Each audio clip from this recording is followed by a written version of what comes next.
think it's indescribable. I've never been more proud of anything I've ever done than to see a group of children come to me every day, to see their family trust me as a teacher every day, and then to watch them grow up into incredible, amazing people and go out into the world. And there's this feeling of excitement when they leave in 8th grade to think, all right, we've been together for 8 years.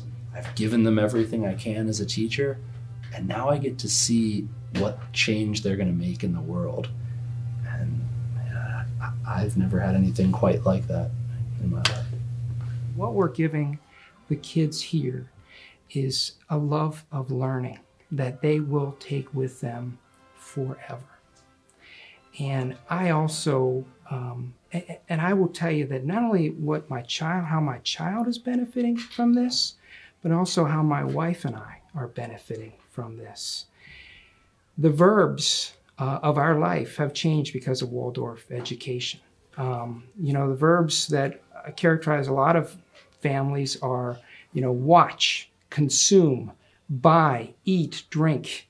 The verbs, because of how our participation in Waldorf, are now create, build, play, craft, and because of that, we look at life so differently. The teachers meet with the parents and families at the beginning of the year, and then several times periodically through the year.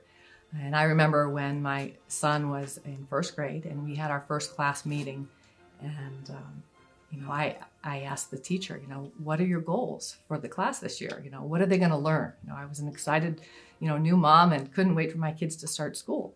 And the teacher very succinctly said, I want them to learn to get along and to work together. And I thought, okay, that's nice, but is it really the most important thing? And as the year went on, I saw the kids, working together. And my son would come home every evening and tell me, oh, this child can do this, and this child can do this. And he knew the strength and the talents of every other child in his class.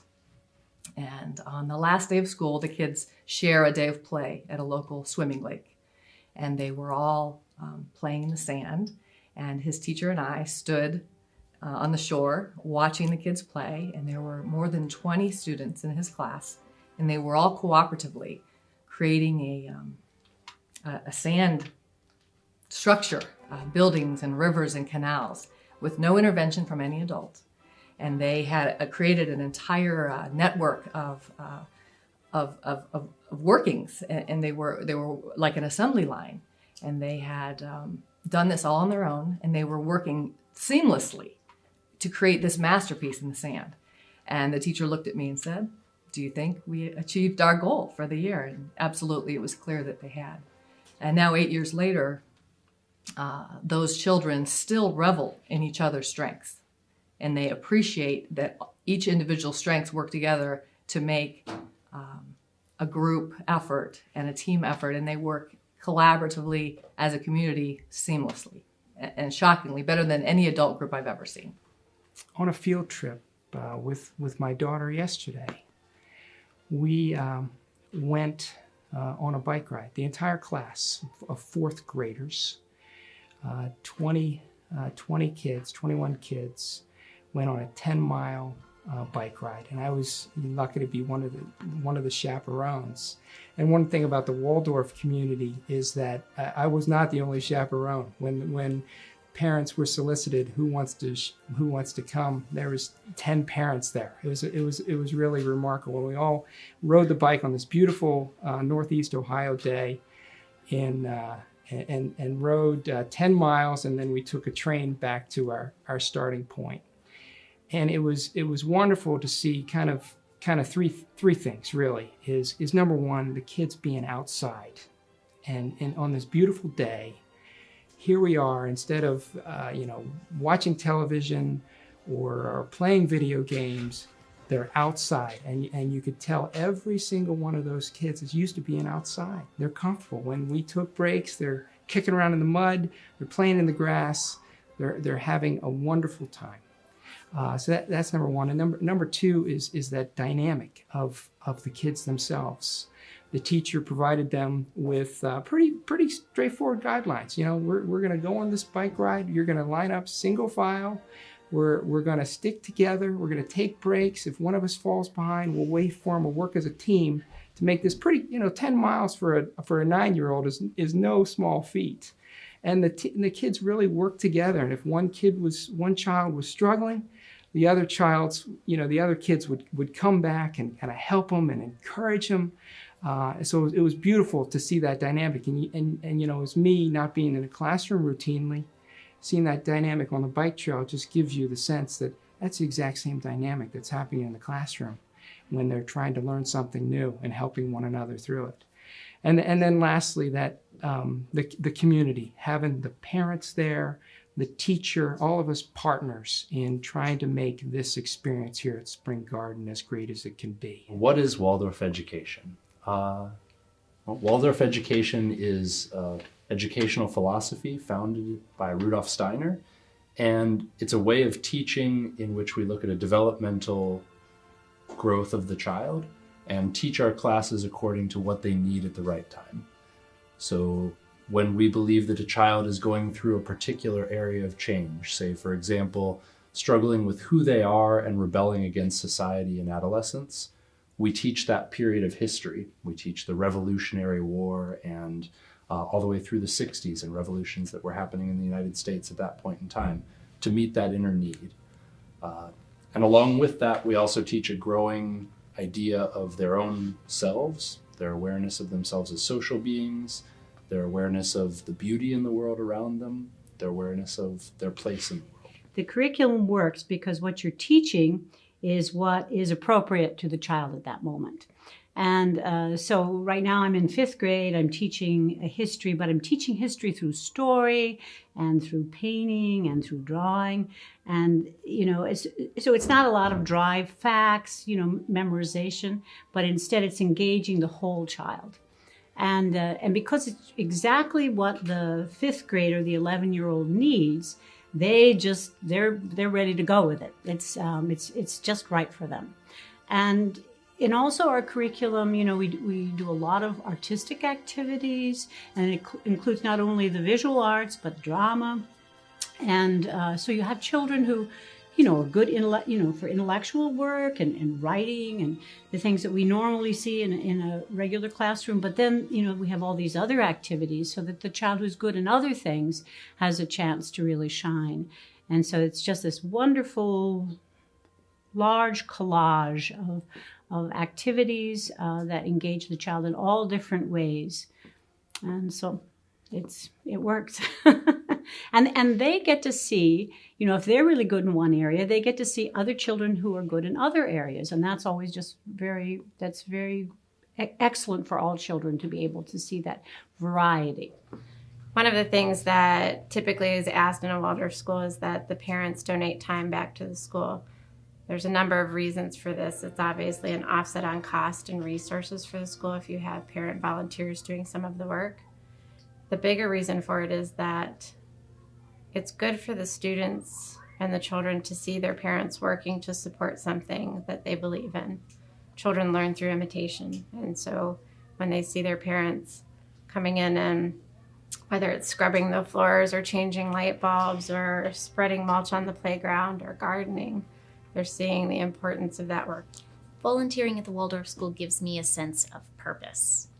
I'm always telling my girls that they should be mindful of what they're doing. There should be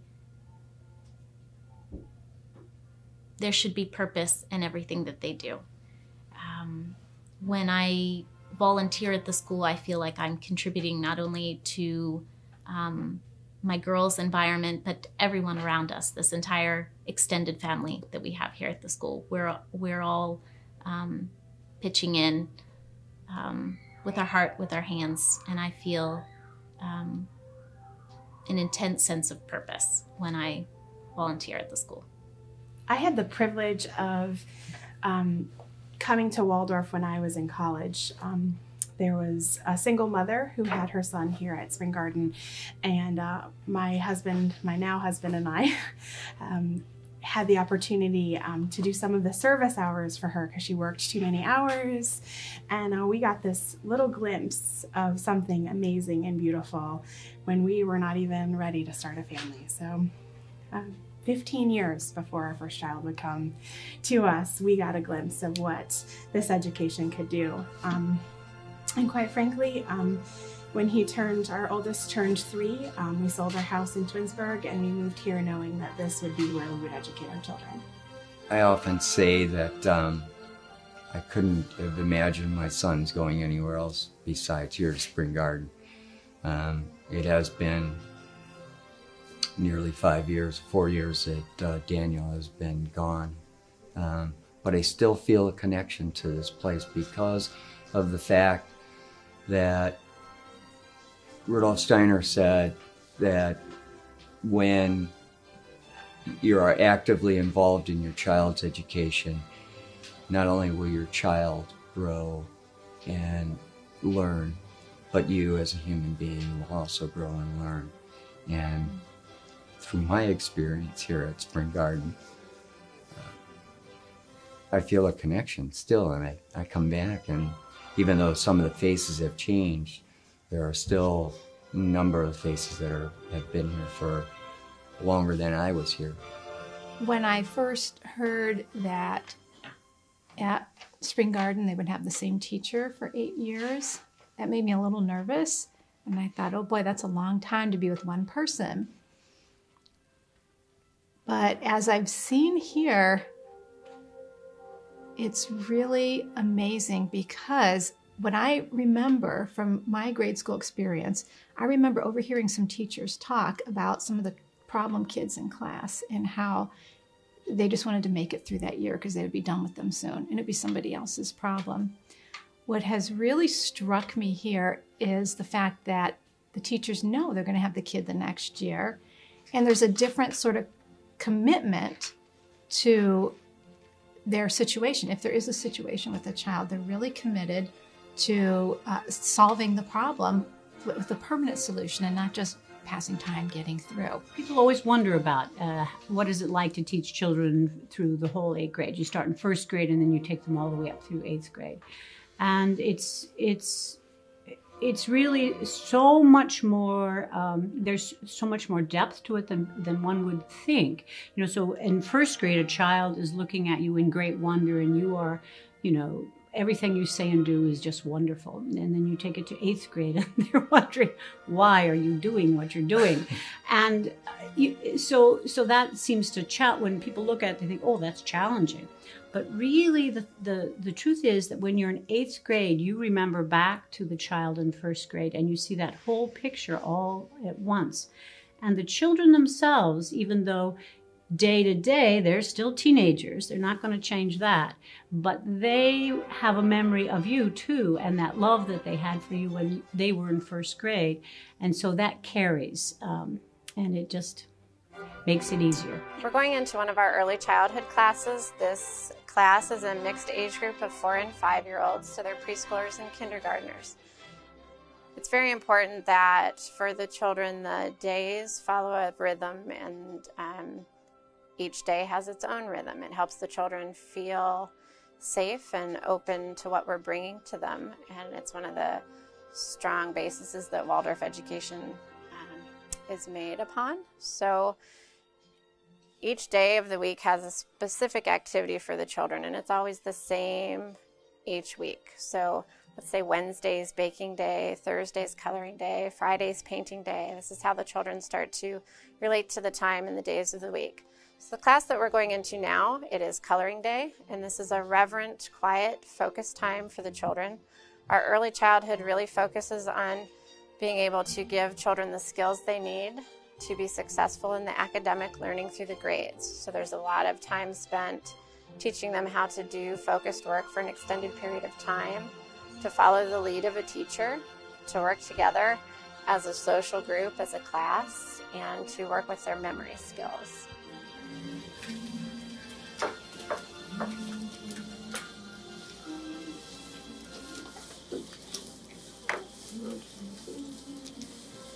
Going into our first grade classroom, in Waldorf Education, we believe that young children need to move while they're learning. That sitting at a desk all day long isn't conducive to learning for young children.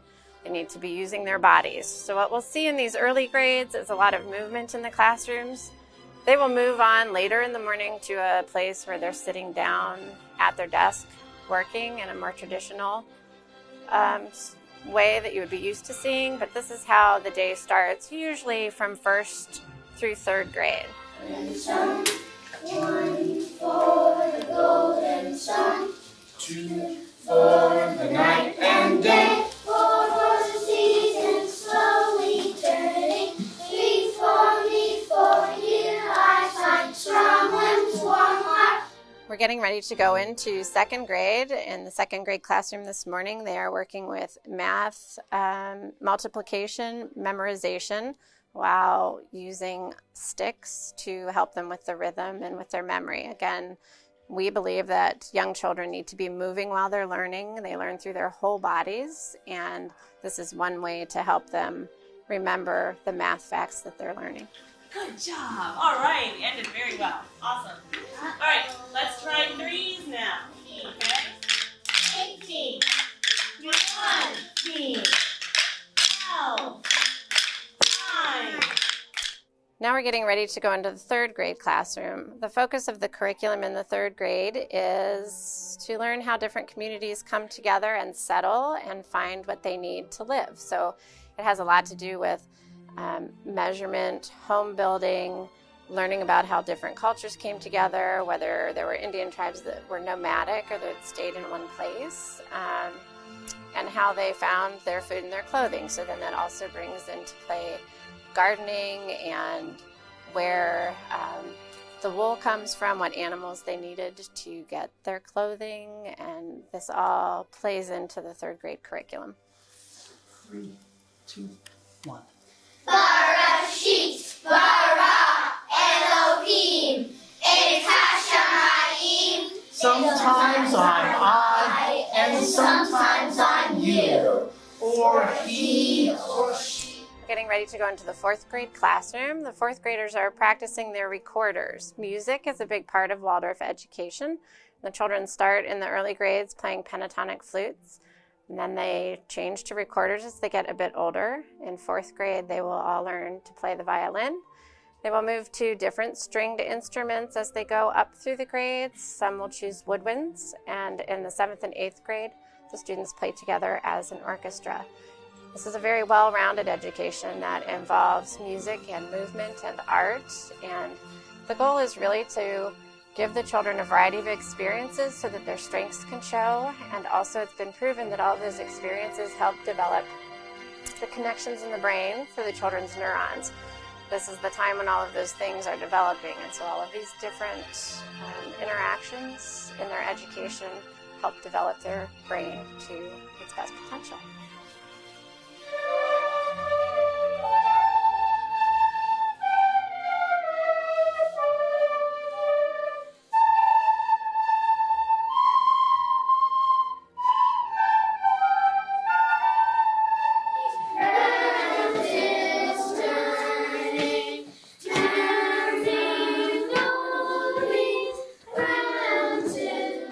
We're getting ready to go into the 5th grade classroom, and in 5th grade the children study ancient cultures such as Egypt, Persia, Mesopotamia, and they are right now working in their main lesson books, which is a textbook that they create themselves. In Waldorf Education, through all the grades, the children make their own textbooks rather than learning from a traditional textbook. This is a very multi-sensory education, and so that being able to write it down themselves and make a living picture of what they're learning helps them, again, to just come closer to the information that they're learning about and get to work with it in a different way. So we're going to go in now and see their books that they're making about Mesopotamia. A little slant to the side. Okay, just look at that. It's a ziggurat, and they're, well, an ancient structure from when Iraq was called Mesopotamia. It actually looks great on you, Jill. You know what? The 6th grade class is in our science classroom, and they're currently doing a study of physics. In Waldorf Education, we teach in main lesson blocks, and what that means is the children study a particular new set of concepts for 2 hours every morning. It gives them a chance to work with information in a lot of different ways and to delve very deeply into what they're learning so that they have a better opportunity to grasp and retain what they're learning. The 6th grade is in a physics block, so they're studying the physics of sound, the physics of light, heat, and we're going to go into the science classroom now and see them at work.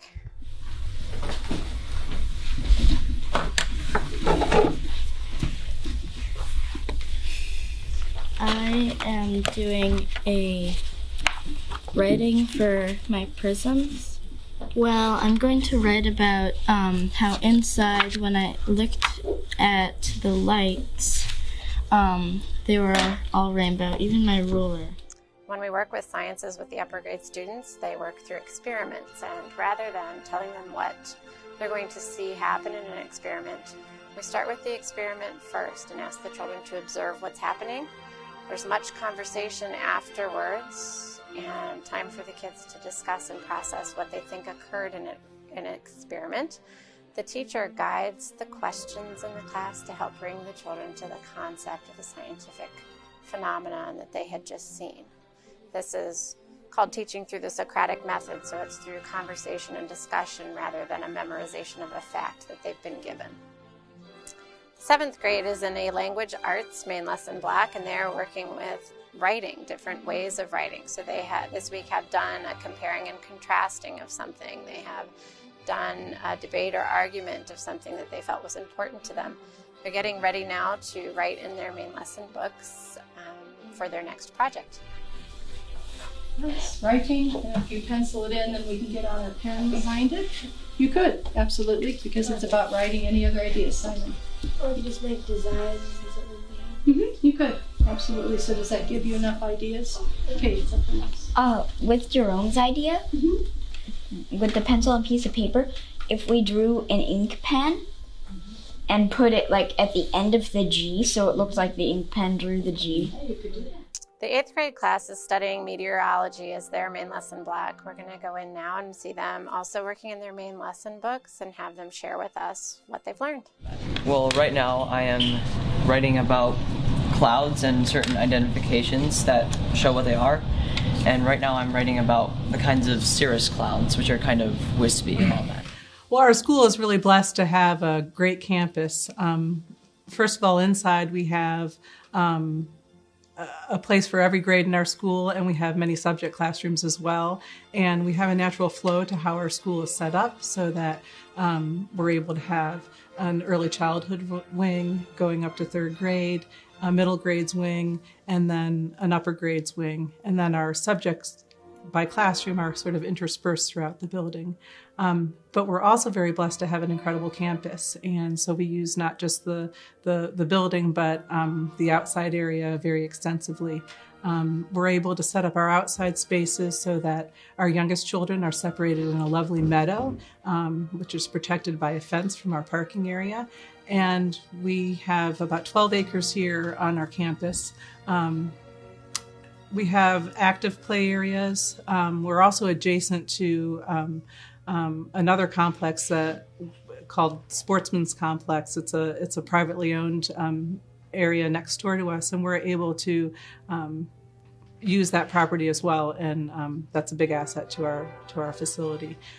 In addition, we have 2 areas for gardening. We have a smaller area which is extensively used for our 3rd grade classroom, and then we have a larger, nearly 1 acre plot of land that we've just recently been able to set up as a garden space for all of the 8 grades, and a greenhouse is adjacent to that.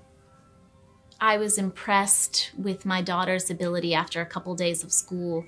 Whenever she would open up and talk about her day, she would address everyone as my friend Kelly, my friend Kieran, my friend Abby, my friend so-and-so. Whoever she met at school, everyone was her friend, whether they were in her class, if they were in the other kindergarten class, if they were an older child in the hallway that she happened to meet. She would remember everyone's name and face, and they were all her friends. And I thought, what a beautiful concept that these kids are learning. Everyone here is a friend. Everyone here is a kindred spirit. This education system allows a child to be a child. And it brings them along slow enough that when Daniel was in 2nd grade, he got up on a Saturday morning and was getting dressed. And my wife and I both looked at him and says, "Daniel, what are you doing?" He goes, "Well, I'm getting ready for school." And we looked at him and we says, "Daniel, there's no school today. It's Saturday." And he got this just saddened look on his face like, "There isn't?" So, I mean, when I was in 2nd grade, I did everything I possibly could to avoid going to school.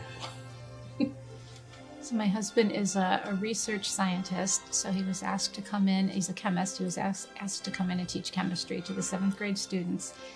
And he couldn't believe it. He was really excited about the opportunity, but when he came home, he was telling me that absolutely everyone in class was asking questions. And he was just blown away. He taught at the college level for many years and never had that kind of interest from the college students. Absolutely every single kid in class asked many questions and were really engaged in the topic. So it was really a neat experience. There wasn't a set of reasons why I chose this school. I didn't have a checklist. ABC, what I wanted for my child. I was looking for something and I'm not sure what. And as soon as I walked into the building and had my interview, it was a feeling. It was a general feeling that somehow, without knowing what, without giving it a name, we fit here as a family.